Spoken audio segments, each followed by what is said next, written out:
The next session at Queen's Park will begin tomorrow with a new piece of omnibus legislation from the Ford government.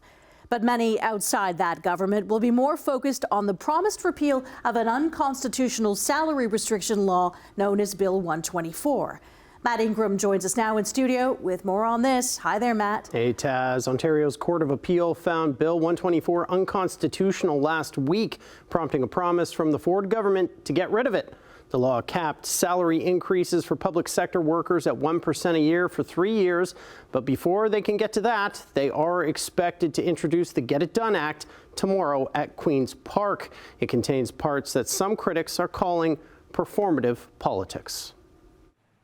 It's one of the central pieces of the Get It Done Act, expected to be introduced at Queen's Park tomorrow. To protect people in Ontario from the high cost of any future carbon tax. The Premier promising a law to force future governments to hold a referendum on any provincial carbon pricing plan. But a future government could repeal the law, and Ontarians already pay a federal carbon tax.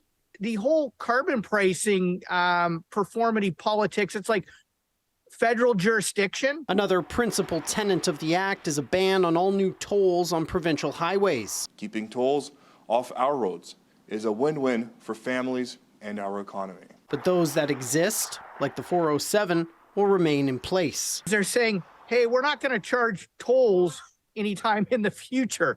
You know what? Why don't we fix Highway 407 right now? The bill will also make license plate renewals automatic, extend a freeze on driver's license fees, and streamline the environmental assessment process for new development.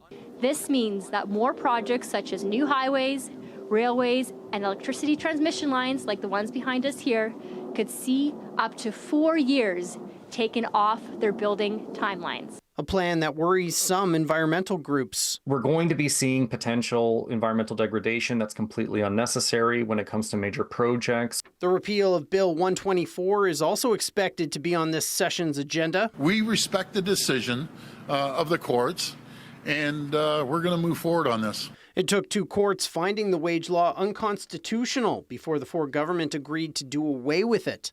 But healthcare advocates and experts have urged for its repeal for years, saying it contributed to the nursing shortage. The Ford government's wage restraint legislation has been devastating to our healthcare system. The Premier chose to go after these workers, to suppress their wages below inflation at a time when the cost of housing, of rent, and of groceries have been going up.